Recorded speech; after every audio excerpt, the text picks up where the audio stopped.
Hello, this is Martha with Living the One Light.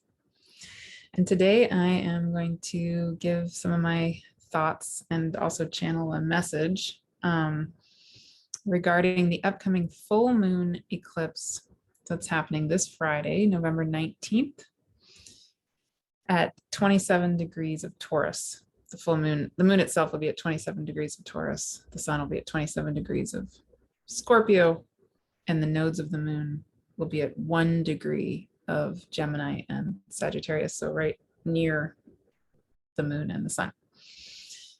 And also significant astrologically on this full moon eclipse is that Jupiter, which rules the south node of the moon, will be squaring the moon and the sun at 24 degrees of Aquarius.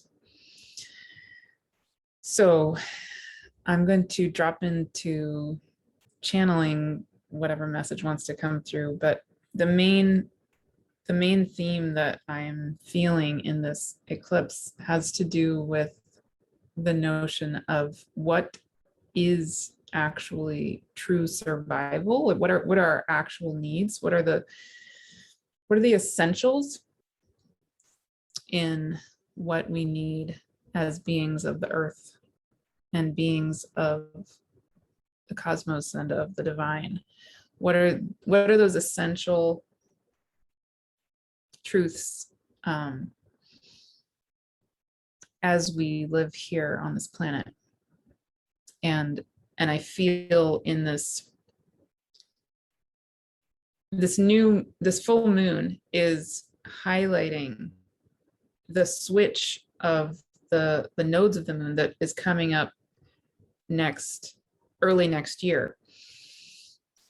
They've been in Sagittarius and Gemini for the past year and a half, and then they'll be switching into Scorpio and Taurus. And so right now this full moon is the sun is in Scorpio and the full moon itself is in Taurus.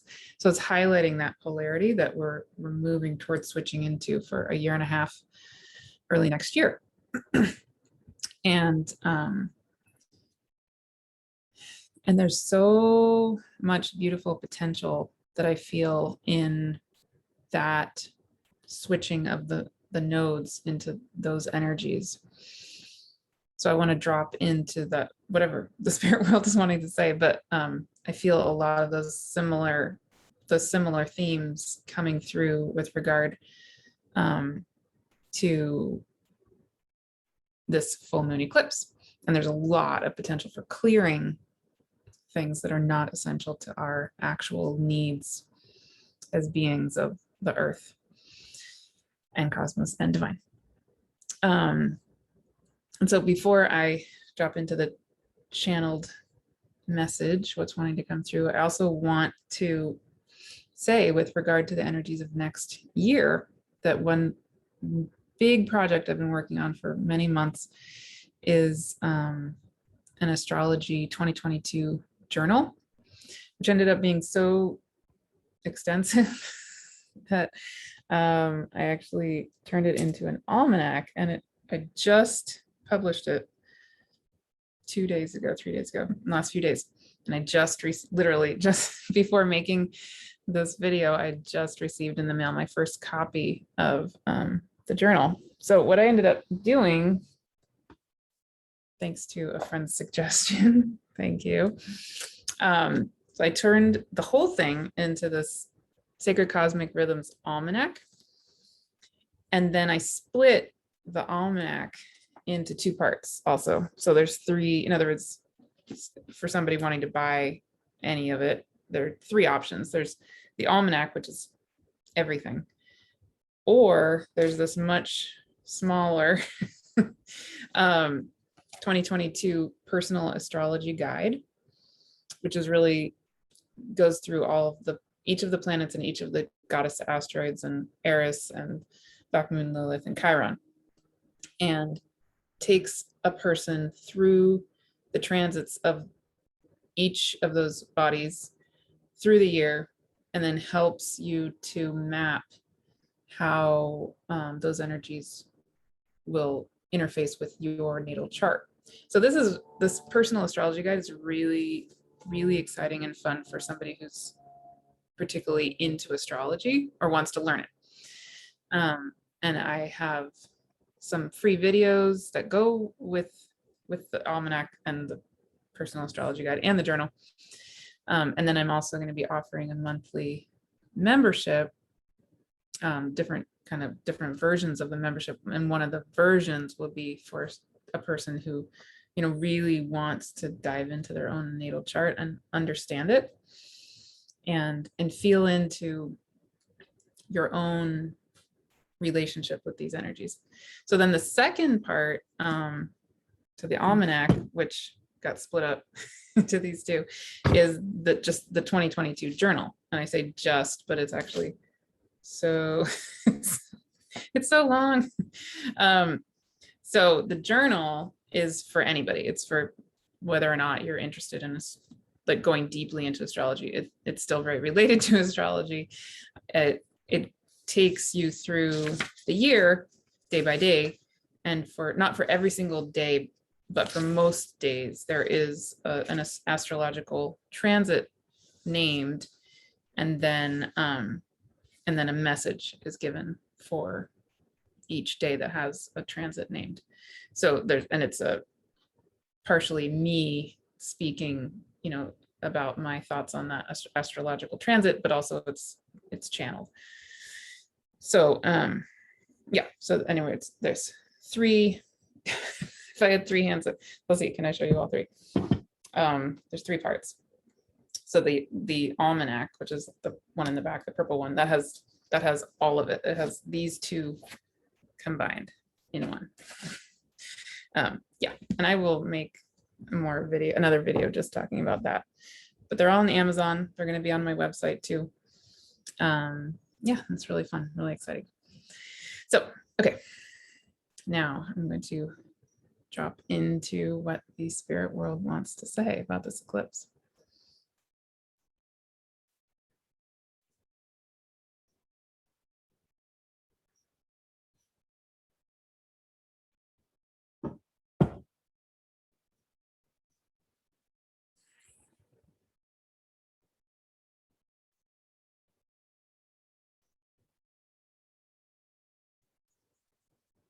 Beautiful beings.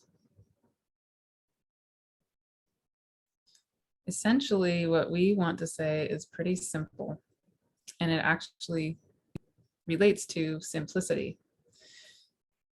So one of the aspects of this full moon eclipse that's being highlighted, and that will continue to be highlighted, just as Martha said, over the coming year and a half, is this notion of simplicity.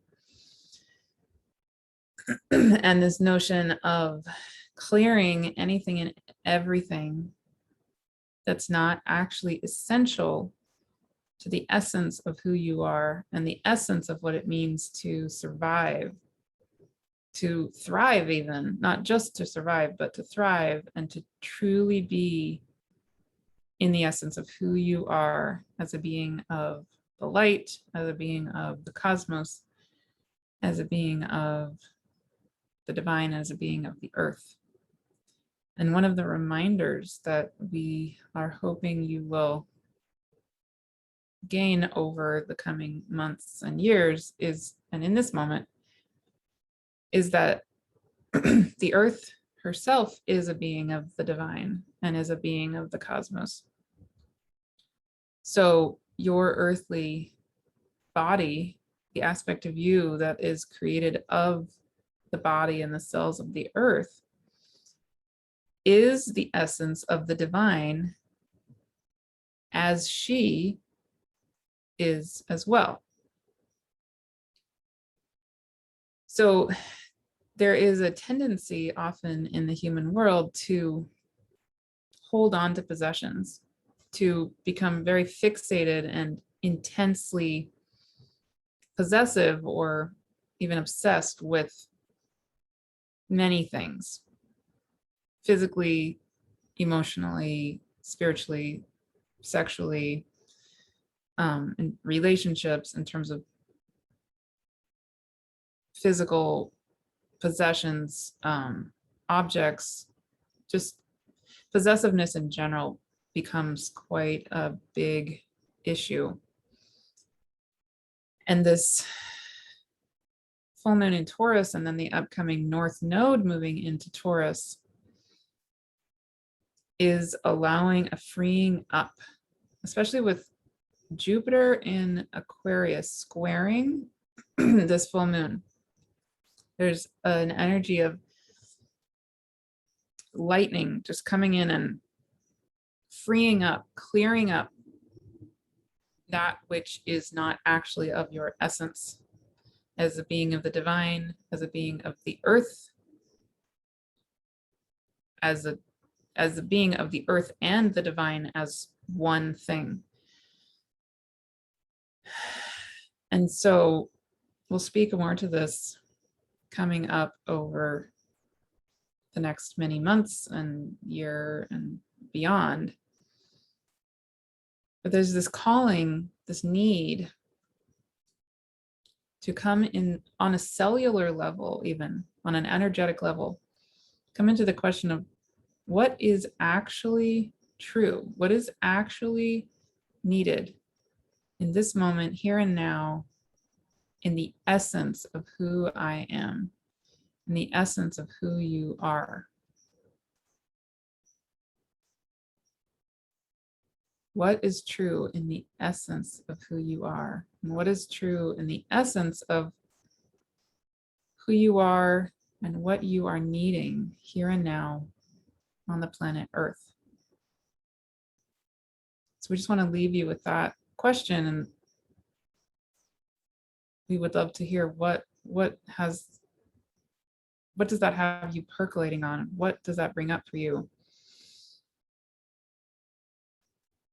What do you feel clearing as you hear that question? What do you notice can go? What do you notice comes? What do you notice stays? The times of the eclipse, these eclipses are portals. That's what a lot of people say, and it's true. There's a moment where there can be a quick coming and going. Like the breath can just come and go much more easily, much more instantaneously. And there can be a reordering even of how you conceive of these things. Jupiter in Aquarius, our sense of how we conceive of things might be something you never conceived of. Might be radically different from what you're used to, but it's just bringing you into a higher resonance with the reality of you as the divine. That's the ultimate truth.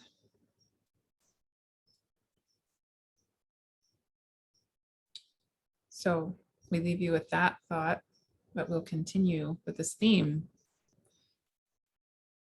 because it will be a prominent one moving into this next year and beyond. And we also will say that this eclipse is the first of two. So there's another eclipse in 2 weeks, and this whole eclipse time is like this portal. So just notice what you can feel clearing, freeing up in you, letting go, and ready to move into the truth, the essence of who you are, of what you need here and now, and moving forward. And so it is. Amen. All right. Yeah, that theme is so beautiful to me. And this potential of next year has so, I mean, it has continued potential for difficulty. I'm not going to try to avoid that.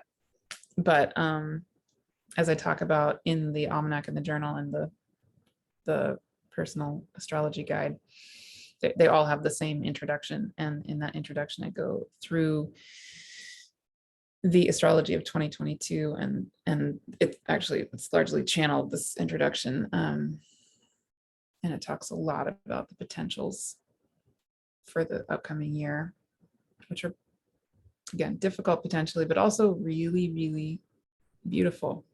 So I'll make a whole other video just on my thoughts on the astrology of 2022. And I'll say more about the journal and everything in that as well. But yeah, this time right now, just like any eclipse season, I'm personally feeling a lot. I feel this like rush, just this light just moving up me. This eclipse happens to be sitting on my natal Jupiter, and the transiting Jupiter happens to be squaring the full moon and my natal Jupiter. So it's a very Jupiterian time, especially for all of us, but for me, it's particularly strong. So if you happen to know where this falls for you in your chart, that could be pretty cool information. And I would love to hear anything you want to share. If you're wanting to drop into how this eclipse or the transits of next year or anything are interfacing with your life and your chart, that's a big part of what I offer also, is one-on-one sessions. And there's a 20% discount actually in the journal and the almanac and the personal astrology guide for anyone who has those. Anyone who gets those, I'm giving a 20% discount for a year, a session with me looking at the year ahead, 2022, as it pertains to you. So that link is in the journal and all those books. And I would love to hear from you. I'll talk to you soon. Thank you for listening.